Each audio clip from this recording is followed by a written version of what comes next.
Hello everyone and welcome to Action RPG Build Guide Edition. Today I'm ready to drop on you my new and improved machine gun Spriggan. Huge improvements over the old iteration. As always, I will show you every single facet of the build. Everything is time-stamped in the description below if you need to bounce around. Let's not waste any time and jump right into this. Starting off with some gameplay. Now what you're looking at on screen right now is 764 corruption. So we are well into the end game. Obviously, I am using Spriggan form, and our mastery is a Druid. And I cannot state this enough. I've made this build multiple times, multiple iterations. We have moved from 400 corruption to 764, and we can kill the Pinnacle boss Aberoth. So huge generational improvement. The 5 skills that we are using is Spriggan form. We are a Druid. We're using Entangling Roots. This whole build is automated, very controller friendly. Very easy. It's basically a one-button build. So we're using Spriggan form. Spriggan form automates Maelstrom. It also automates Entangling Roots. Maelstrom automates our Storm Bolts, which are converted to cold, and we are using Thorn Totems now, which are triggered from our idol. So literally what you do is run around, shoot enemies, everything else automatically goes off, and then we are using the Spriggan ring, so whenever we cast vines, we teleport to that spot, which gives us a free movement skill. And what's great is that vines are also automated, because when you use your movement skill, it drops a ton of vines, and the vines shoot cold and add more frostbite stacks. This is a full dot frostbite Spriggan. And you can see, even at 764 corruption, no problem. This build actually has a lot of headroom and can go much higher. Spirits of Fire bosses, again, 764 corruption. Bounce around, let those frostbite dots do their thing. And Spirits of Fire, you are not dead. Dead. Harbinger from the Spirits of Fire, same fight, 764 corruption. And you gotta be careful at this range. Right. This is the Harbinger of Ash. Again, very simple build. You shoot. And Harbinger of Ash, gone. And obviously, we cannot have the build guide without the Aberoth kill. Again, huge improvement over the old iteration. We were at 400 corruption on the previous version, now 750 corruption, and we could take down the Pinnacle boss Aberoth. Got him right where we want him. 5, 4, 3, 2, and 1. You are dead. Let me show you how to recreate this build. So now let's break down the skills for our machine gun Spriggan, and I'll try and point you in the right direction on what nodes you want to take first. First skill we're going to look at is our transform Spriggan form. First thing you want to do is take everything to the right. So what you're going to do is you're going to turn this into a cold Spriggan, because we are using Frostbite. So this poison chance will turn into Frostbite. You're then going to come over and you're going to automate Maelstrom. So just by shooting, you'll make Maelstrom. You never have to manually cast this. And you're going to continue to the right and take Veil Tide, which is going to automate Entangling Roots. So right off the bat, you've got a cold Spriggan and 2 of your skills you never have to worry about. They go off on their own. You're then going to come down and boost your armor with Iron Bark, which does give you a lot of survivability. You want your vines to be ranged. So when you're moving around the map, you'll be automating your vines through your ring, and they'll be shooting and putting Frostbite on as well. Last 3 points are going to go right here in Branch Storm, which give you Pierce chance and more cold penetration.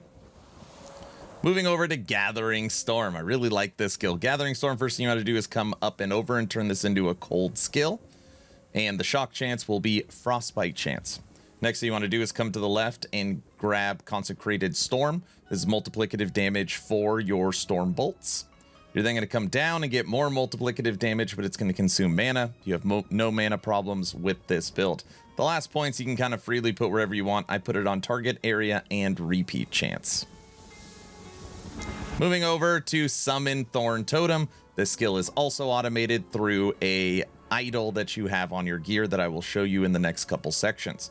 First thing you want to do is come up and make it where you can have 4 additional totems. You're then going to come to the left and you're going to turn this into a cold totem and of course give yourself freeze rate.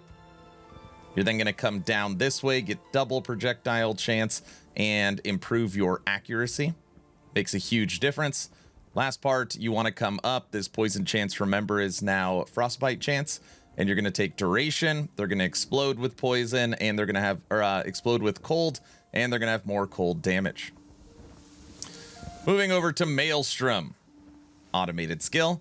What you're going to do is come up and over here and unlock haste and frenzy. You're then going to come to the right and unlock your storm bolts. This is where storm bolts are automated and hit multiple targets. You then want to come down. You're going to have 10, sometimes 15 stacks of Maelstrom. So this healing winds really does help you with sustain. And then lastly, you're going to go bigger area. Last skill, Entangling Roots. Love this skill, and it looks really, really cool. This is where you're going to get all of your cold shred. So for Entangling Roots, you're going to come up and over. Of course, turn it into a cold skill.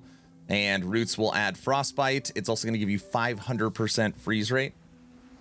So it's going to take care of all of your cold shred. You're going to have stun chance. You're going to come and make it undodgeable. And then make it where it's a full ring around you. Those are the skills. Now let's break down the passives. I am currently level 100, so we have all of our passive points. I also should have probably mentioned earlier, you will see it in the gear section that we are using the Sphere Relic. So it's very important that your attunement matches your intelligence. It's not required. It just gives you a nice little damage boost. So you might have to play around with the passive points to ensure your attunement and intelligence are the exact same attribute number. All right, starting in base Primalist. We have 8 into natural attunement and some resistances. We're taking health, we're taking added spell damage, more added spell damage, and damage reduction at low health. You're pretty tanky at low health, you're pretty hard to kill. Moving over to Druid, our mastery. We're taking endurance and armor, elemental penetration while transformed. We are cold. I needed 1 extra attunement point, so I got 1 here, again, matching my intelligence and my attunement. We're taking damage while transformed, everything cold. We want as much cold as possible. Cast speed, more cold penetration, damage over time while transformed, and health and endurance threshold per your maximum health. Moving over to Shaman. We're taking armor with an active totem. Now, normally you would take Shamanistic Infusion because you get attunement and penetration, which you could take if you can match attunement and intelligence. I could not, so I went this route. More armor, more cast speed, more health. And then again, we are boosting our freeze rate and our cold damage. Last but not least, over in Beastmaster, 8 points into Years and Strength, which gives you more damage DR from enemies that are close. Those are the passives. Moving over to last Epoch tools, we're going to break down the blessings, idols, and gear, starting with blessings. Now, these are the 5 I have selected. Leech, critical strike avoidance, endurance, so we got some sustained blessings, and then all frostbite and freeze. So we got frostbite chance and freeze rate multiplier. Moving over to idols, we do have some pretty specific idols here. You definitely want Throne of Ambition. This is going to give you multiplicative damage for your cold. Also, you need one of this is a requirement. Chance on hit to summon a Thorn Totem. If you do not have one of these, even if it's a low, you shoot so fast, even if you had a 4% chance, you would be fine. This single idol automates your summon Thorn Totem. Okay? So 2 really good idols. The other idols we have, increased damage over time, increased cold with frostbite. We have 3 of those. And then rounding out some resistances. All right, moving over to gear. Is there anything required for this build, which means you need to find this for the build to work? The answer is no, but there is some really good cold best in slots. All right, so the first thing we're going to look at is the Sphere Relic. The reason why I bring this up, because on here, 3 water orbs per cast if your attunement is equal to your intelligence. And obviously I talked about this a lot during the passive tree breakdown. This is why it is not a requirement, but it will give you a lot more damage. And this thing takes us from 500 damage up to 1,1400 damage. It is unbelievable. Really, really good relic. Not required. You could also use Twisted Heart as well if you want to generate 4,000 ward. Boots, we're using Snowdrift. This gives you cold penetration per frostbite with frostbite per 10 freeze rate multiplier. Obviously, we have a ton of freeze rate on the build. We're using frostbite shackles. And on here, you want cast speed. We're using frozen ire for our scepter. Again, not required. We are using Mantle of the Pale Ox. And I hate using this because obviously this is not a minion build. It's just so good. It gives us an extra 1,000 life and it gives you damage reduction because all that's going to be transferred to your vines and totems. We are using the Frond ring, and this is going to make it where you could teleport around with Spriggan every 6 seconds, and it automates your vines. We're using Vial of Volatile Ice. This is actually pretty easy to find, 3-4 LP. So even though we're not throwing flasks around, it just gives you some cold damage, some freeze rate, and obviously it's very easy to find high LP. And it's got a little intelligence on it, so it helps you match that attunement and intelligence. We're using Nihilus Amulet, not required, but very good. Helmet, we have taken the Tusked Great Helm. This is for health and more leech, and the leech works really well when you combine it with the Blessing.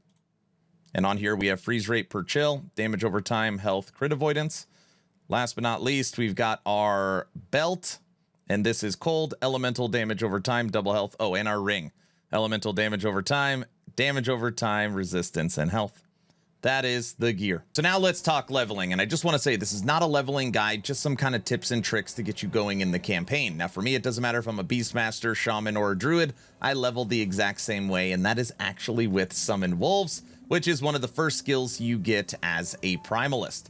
So I use Summon Wolves, I use Swipe, and I use Warcry. These 3 skills. And then I put an unspec'd Fury Leap on the bar. So you're leaping around. Now, when it comes to wolves, you want to come to the right and make it where your wolves can be summoned up to your companion limit.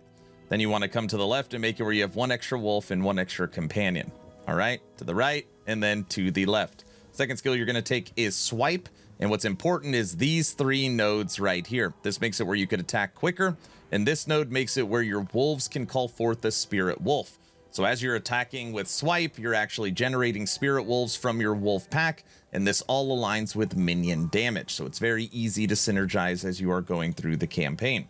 When it comes to Warcry, you want to come over and give it less cooldown. You then can come over to the left and boost the critical strike chance for your wolves and yourself. And then again, last but not least, Fury Leap, you're going to put it on the bar so you can jump around. Easy way to level. All right, everyone, that's the build guide. What do you think of my new and improved machine gun Spriggan? Is there anything I missed? Is there anything I could do to take this to the next level? Let me know your thoughts in the comment section below. Please like, share, and subscribe. Of course, if you think I've earned it, we're 350 subscribers away from 100,000. Check out my new website, actionrpg.com. 40 last epoch build guides, leveling guides, tips and tricks, news. The website continues to get better and better, and we are already gearing up for Season 3. Last but not least, check out the Discord. Over 5,300 members. We do movie nights, game nights. Right now we have a merch giveaway for an Action RPG hat. Awesome place to hang out, especially if you love Last Epoch. I'm done. Hopefully you're entertained or at least learned something. Aaron, out.